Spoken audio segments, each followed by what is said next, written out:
सास का घूंघट। ये है देविका। देविका पढ़ी लिखी और मॉडर्न लड़की है, लेकिन उसकी शादी ऐसे परिवार में हुई है जो गांव में रहता है। भले ही ये 21वीं सदी है, लेकिन देविका की ससुराल वालों की सोच वो तो 18वीं सदी से आगे बढ़ी ही नहीं। आइए जानते हैं क्या होगा जब शहर की पढ़ी लिखी और मॉडर्न लड़की फंस जाएगी संकीर्ण मानसिकता वाले माहौल में।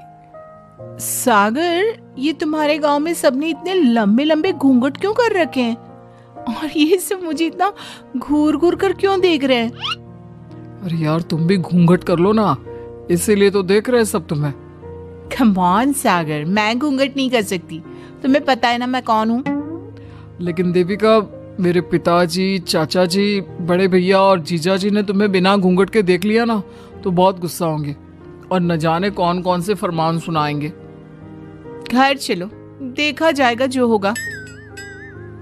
सागर देविका से कई बार कहता है कि वो घूंघट कर ले, लेकिन देविका सागर की नहीं सुनती और अपने ससुराल के दरवाजे पर पहुंच जाती है। जब देविका वहां पहुंचती है तो देखती है कि उसकी सास बिमला, चाची सास कम्मो और जेठानी सुजाता ने लंबा सा घूंघट कर रखा था, पर उनकी ननद वीना ने घूंघट नहीं किया हुआ था।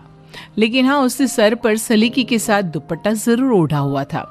सागर अपनी पत्नी को सबसे मिलवा रहा होता है, तभी सागर के पिता जोगिंदर बोलते हैं, सागर, तूने बहू को इस घर के तौर तरीके नहीं समझा। हमारे घर की औरतें बिना घूंघट के किसी पर आए मर्द के सामने नहीं आती और तू इसे ऐसे ही ले आया। पिताजी, मैं समझा दूंगा। वो नई नई शहर से आई है ना, इसलिए उसे पता नहीं है। सागर की बात सुनकर उसके चाचा जी महेंद्र बोलते हैं, ये बात तो तुझे गांव में कदम रखते ही अपनी बीवी को समझानी चाहिए थी। हमारा गांव में बहुत नाम है। तेरी बीवी ऐसे गांव भर में घूमेगी तो क्या इज्जत रह जाएगी हमारी। ये बोलकर जोगिंदर और महेंद्र वहां से चले जाते हैं। शाम को घर की सारी औरतें खाने की तैयारी करती है। खाना तैयार हो जाता है, लेकिन घर की कोई भी औरत खाना नहीं खाती। बहुत रात हो जाती है, तब देविका कहती है, सासू माँ, खाना बने हुए तो देर हो गई, रात भी बहुत हो गई है, हम लोग खाना क्यों नहीं खा रहे हैं? अरे बहू, ये क्या बोल रही हो? हमारे यहाँ घर की औरतें तब तक खाना नहीं खाती जब तक घर के मर्द खाना ना खा ले। लेकिन इतनी देर हो गई, आप सबको भूख नहीं लग रही क्या? तभी देविका की जेठानी सुजाता कहती है, लग तो रही है, लेकिन यहाँ की यही रीत है, ये निभानी तो पड़ेगी ना। भाभी जी, ये रीत नहीं है, औरतों को प्रताड़ित करने का एक तरीका है। अगर इस घर के आदमी पूरी रात नहीं आए तो पूरी रात खाना नहीं खाओगी क्या? देविका ये बोलकर सीधा सागर के पास जाती है। सागर उसे समझाता है, देविका, यहाँ ऐसा ही होता है, तुम थोड़ा सब्र कर लो, पिताजी और चाचा जी आते ही होंगे, फिर हम सब खाना खाएंगे। सागर देविका को समझा ही रहा था, तभी देविका की ननद वीना आकर कहती है, सागर, खाना खाने आ जाओ, पिताजी और चाचा जी आ गए हैं। चलो देविका, तुम्हारा इंतजार खत्म हुआ। सागर खाने के लिए बैठ जाता है। जब सब खाना खाने बैठते हैं तो देविका भी बैठ जाती है। सागर धीरे से उसे कहता है, अरे देविका, ये क्या कर रही हो? तुम इस तरह हमारे साथ खाना नहीं खा सकती। अगर क्यों सागर, मुझे भूख लगी है, सब लोग खा रहे हैं तो मैं क्यों नहीं खा सकती? ये हमारे घर का नियम है, पहले घर के आदमी खाते हैं और बाद में औरतें। लेकिन सागर, हमारे घर में तो ऐसा कोई नियम नहीं है। देविका और सागर में बहस छिड़ जाती है।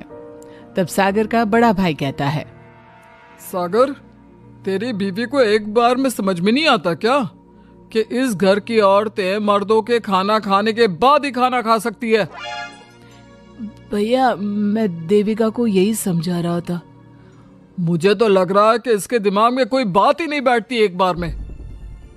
भैया, मेरे दिमाग में बात तब बैठेगी ना जब आपकी बात कोई ढंग की होगी। अरे आखिर क्यों घर की औरतों को आप लोगों की बात खाना मिलेगा? हाँ, अब से पहले घर की किसी औरत ने घर के किसी मर्द से इस लहजे में बात नहीं की थी, इसलिए वो सब देविका की बात सुनकर हैरान रह गए।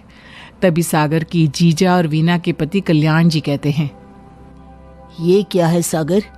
इस घर की दीवारों को औरतों की इतनी ऊंची आवाज सुनने की आदत नहीं है। अपनी बीवी को बोल जरा होश से काम ले और चुपचाप चली जाए। क्यों चली जाऊं मैं चुपचाप? इस घर की औरतें आपकी हर बात बर्दाश्त कर लेंगी, लेकिन मैं शहर की पढ़ी लिखी लड़की हूं। आपके कोई भी फालतू के रीति रिवाज मैं नहीं बर्दाश्त करने वाली। इस तरह देविका ने सारे घर की औरतों के लिए मिसाल पैदा कर दी। जोगिंदर के घर में पहली बार किसी महिला ने विरोध का स्वर उठाया है। ये बात घर के किसी मर्द को बर्दाश्त नहीं हो रही है। तभी जोगिंदर कहता है, महेंद्र, मोहन, इस बेशर्म लड़की को कमरे में बंद कर दो और आज इसे कोई खाना नहीं देगा। अगर किसी ने इसे खाना दिया तो मैं उसे जिंदा नहीं छोड़ूंगा। महेंद्र और मोहन उसे कमरे में बंद कर देते हैं और उसे खाना भी नहीं देते। रात के 3 बज जाते हैं। भूख की वजह से देविका को नींद भी नहीं आती। तभी उसे कुछ महसूस होता है। ऐसा लग रहा है कोई दरवाजा खोल रहा है, लेकिन इतनी रात को कौन हो सकता है? कहीं सागर तो नहीं? देविका उम्मीद भरी नजरों से दरवाजे की तरफ देखती है, लेकिन दरवाजा खोलने वाला सागर नहीं बल्कि विमला और कम्मो है। माँ जी, चाची जी, आप दोनों? बहू, ये ले, हम तेरे लिए खाना लाए हैं, खा ले। और ये बात ना तो किसी को बताना मत कि हमने तुझे खाना दिया है, नहीं तो हमारे मर्द मार मार कर हमारा बुरा हाल कर देंगे। माँ जी, आप यहाँ इतना घुट घुट कर क्यों रहती हो? देविका, अब तू भी इस घर की बहू है। तू भी हमारी तरह रहना सीख ले। इस घर के कायदे कानून अपना ले। इस घर के मर्द तो कभी बदलने वाले हैं नहीं बहू, तो तू ही बदल ले अपने आप को। माँ जी, बदलाव अच्छे के लिए हो तो हमें बदलना चाहिए। बेकार और बेतुकी बातों का तो विरोध करना चाहिए। दोनों ने देविका को समझाने की कोशिश की, लेकिन देविका ने उल्टा उन्हें ही समझा दिया। इसी तरह एक दिन देविका किसी बात पर जोर जोर से हंस रही थी। तभी देविका की सास विमला ने उसे टोकते हुए कहा, अरे बहू, तू इतनी जोर जोर से क्यों हंस रही है? हमारे घर की औरत इतनी जोर जोर से नहीं हंसती। विमला अपनी बहू को समझा रही थी कि तभी महेंद्र बोलता है, अरे कम्मो, कौन है ये औरत जो बेशर्मों की तरह जोर जोर से हंस रही है? तभी कम्मो और देविका बाहर आ जाती हैं। जी जी जी, वो मैं हंस रही थी चाचा जी। अब आप लोग हंसने पर भी पाबंदी लगाओगे क्या? तुम जैसी बदतमीज लड़कियों से मैं बात नहीं करना चाहता, लेकिन कान खोलकर सुन लो, इस घर की औरतें इतना जोर जोर से नहीं हंसती। और हाँ, तुम्हें पहले ही बता चुके हैं कि इस घर की दीवारों को औरतों की तेज आवाज सुनने की आदत नहीं है। इस घर की दीवारों को आदमियों की ऊंची आवाज सुनने की आदत है, लेकिन औरतों की नहीं।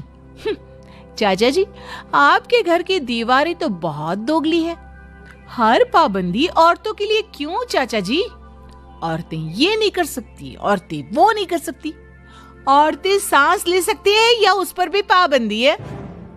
चुप हो जाना बहू, मत बोल और घूंघट कर ले। ये तेरे चाचा ससुर है, थोड़ा तो लिहाज कर। कम्मो के समझाने पर भी देविका चुप नहीं होती। वो महेंद्र से ऐसे ऐसे सवाल पूछती है जिनका जवाब उसके पास होता ही नहीं। महेंद्र गुस्से से सागर को आवाज देता है। महेंद्र की आवाज सुनकर घर के सभी आदमी बाहर आ जाते हैं। जी जी चाचा जी, आपने बुलाया? अपनी मुंह जोर बीवी को यहाँ से ले जाने तो कुछ अनर्थ हो जाएगा। क्या हुआ चाचा जी? तेरी बीवी जिस तरह से मुझसे बात कर रही है, छोटे बड़े की तमीज नहीं है इसे। कम से कम 7 दिन तक ये कमरे से बाहर नहीं निकलनी चाहिए। अगर इसे मैंने कमरे से बाहर देख लिया तो किसी की खैर नहीं, समझे? पर मैंने कुछ गलत नहीं बोला। सागर जो सच है मैंने वही कहा है। देविका, चलो मेरे साथ। लेकिन सागर, मेरी बात तो सुनो। सागर देविका को वहां से ले जाता है। इसी तरह से कई दिन बीत गए। अब देविका अपने ससुराल में हर गलत बात का विरोध करने लगी, लेकिन जितना ज्यादा वो विरोध करती, उसके ससुराल वाले उस पर उतना ही ज्यादा अत्याचार करते। अब देखना यह है कि देविका अपने ससुराल वालों के अत्याचार को यूं ही सहती रहेगी क्या उसके ससुराल में घूंघट में औरतों का दम इसी तरह घुटता रहेगा? अगर आप इन सवालों के जवाब जानना चाहते हैं ना, तो हमें कमेंट करके ज़रूर बताइएगा। और हमारी स्टोरी को लाइक, शेयर और चैनल को सब्सक्राइब करना ना भूलें।